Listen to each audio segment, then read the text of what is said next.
Hey everybody, welcome back to my channel. My name is Virginia. This is Health with VA, and this is probably one of the most requested topics that I've been asked to discuss. So this fall, I tried to get ahead of the curve, and instead of doing a winter arc, I did a fall arc, one could say. I embarked on a 10-week cut for fat loss as well as to gain some strength in the gym, and I was able to do both simultaneously. I'm going to talk about how I successfully did that, my strategy tips, as well as giving you guys actually the program I followed to a T. We're going to be going over three main topics today that pertains to my 10-week cut: diet, workouts, as well as mindset. I feel like those three kind of pillars are what allowed me to be successful and can be easily replicated so that you can do the same and reach your goals in a timely manner. For the first part with diet, I want to start off by talking about macros and macro tracking. This is what I followed the website to get my macros, and then this is how I tracked it. I feel as if when I'm tracking calories, it comes from a scarcity mindset, and I'm constantly worrying about eating less, being smaller, things like that, and that definitely is a negative mindset to have. Whereas when I've tracked macros, and this is what I did for this 10 weeks, is it feels more like I have to hit certain criteria. So instead of scarcity, I'm more so making sure that I'm trying to eat enough of the certain macronutrients. For those of you that are new to this topic, macronutrients are protein, fats, and carbohydrates. Those are the main components of all the foods that we eat, and some have more or less. The first part that has to do with diet, talking about macros, I myself tracked them, and I found that to be very helpful. There's been times where I've wanted to make big changes in my fitness journey or my physique or things like that, and I wasn't able to do it as fast or as successfully as when I have recently followed my macro plan. So how do you decide what macros are good for you? Every single person is different. I'm going to start by saying that. But I think a good kind of baseline to kind of figure out where you're at so that you can start from there and make adjustments as needed is quite literally just Googling macro calculator. There's a free one online. This is the exact website that I used.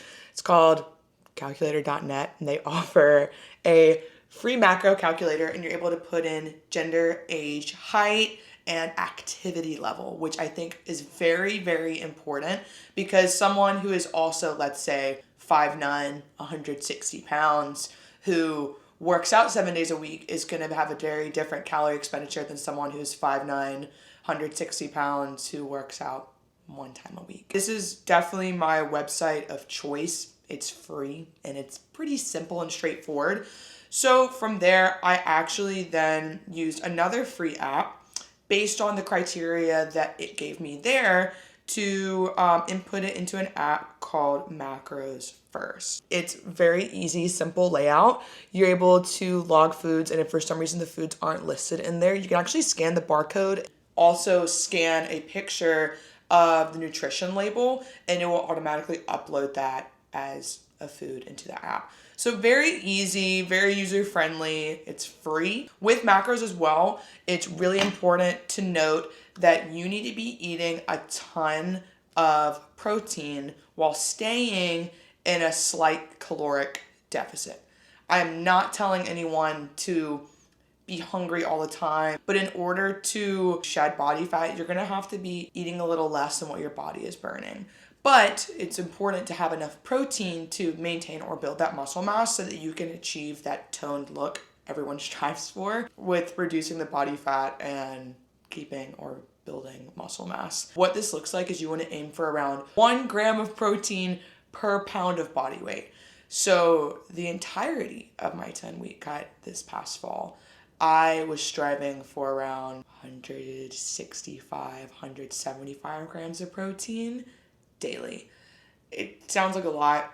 It is a lot. I was able to successfully hit those more often than not because I planned a lot of my meals. Meal prepping is your friend. I don't care what your fitness goals are. I don't care if you want to gain weight, lose weight, just feel good and eat healthier.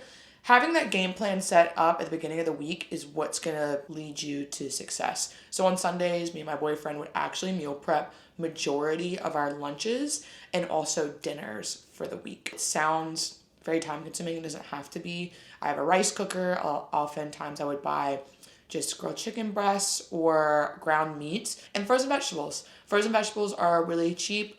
low ingredient list. Usually it's just the vegetable. And that kept it really simple, clean, and easy to prepare at the beginning of the week. Just to kind of give you guys an example, I'm going to tell you guys what I followed for my macros as well as the deficit that I was in. So as I mentioned, I was not tracking calories, but I tried to stay in a certain caloric deficit. So that was kind of like my threshold, and I would eat the correct macronutrients to make up what is in those daily calories. I was aiming for about 1,900 to 2,000 calories a day, anywhere from 300 to 500 less than what kind of would be my maintenance amount. This was perfect for me because I wasn't super hungry. Oftentimes I felt full at the end of the day. I wasn't trying to do some serious weight loss within X amount of time. Doing something that's sustainable is way more important than doing something really hard for 2 to 3 weeks and then falling off because you just can't keep up. I already mentioned the amount of protein I was trying to stay within, anywhere from 165 to 175 grams of protein per day,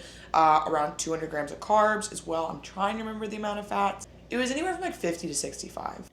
Things that I also think are kind of important, some people might disagree with this, is I let myself have kind of some free meals during the week. I don't really like calling them cheat meals, but I don't have to track macros all the time to be a healthy individual. I would allow myself a free meal once every like 2 weeks, maybe once a week. And I was still able to make some significant progress both in strength and with my physique. So I would try to pick either healthier restaurants or, get sides of vegetables or things like that if I did decide to have a free meal. I was able to maintain and even, I want to say build muscle. I was able to maintain muscle and lose body fat, and either way I was looking more muscular and I felt so much stronger, and I was so much stronger coming out of it. That's kind of the part for diet, so let's talk about the workout and the workout program. As y'all know, I'm a personal trainer. I've been a personal trainer for about 3 years. I don't remember the exact date. I'm doing it for a while. I actually wrote my own program that was going to help me progressively overload in all of my lifts. So what is progressive overload? It is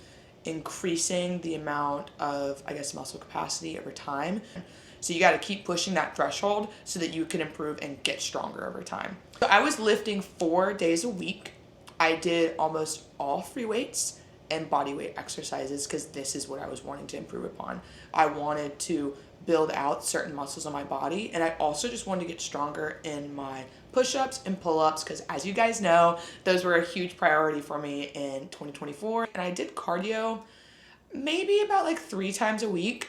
Do the Stairmaster, love the stairs, for around 30 minutes each time, or I would go on a 30-minute run. It was nothing too crazy. I just did enough to be healthy, keep a little bit of a deficit, and also not wear me out when I was pushing myself really hard in the gym. I was very serious about my strength program. So following a program, giving yourself a long enough runway to achieve those things is really important. That's why I chose 10 weeks. I felt like that was plenty of time for me to see some solid improvement. So this is what worked for me. I'll be sharing the program that I used. I'll add in the description where you can find it. You guys can use the exact same thing if you guys have similar goals or kind of take inspiration when making your own workouts for this. Last part, I want to talk about mindset. I truly believe that people, when wanting to make a change to their appearance or wanting to reach certain goals in the gym, a lot of it is in their control. Obviously, people can come in with their own variables, whatever they may be,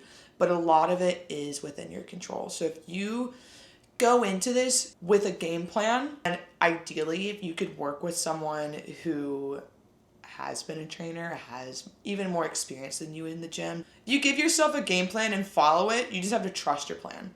The entire 10 weeks, I just trusted my macros. I trusted my body to adapt. I trusted myself to know when I needed to rest. I knew I was doing everything I can.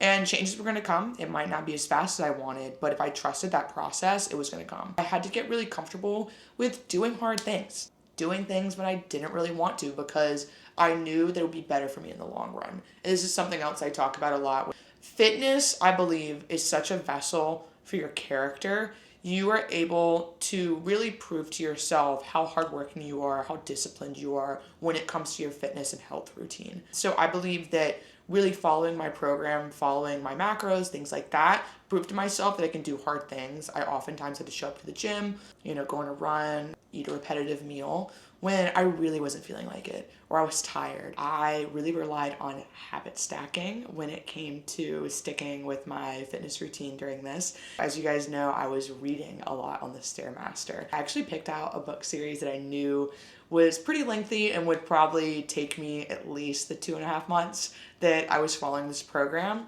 so that I would actually go and read it when I was on the Stairmaster. So even though I sweat my ass off doing some stairs, I actually looked forward to it because one, I knew it was good for me.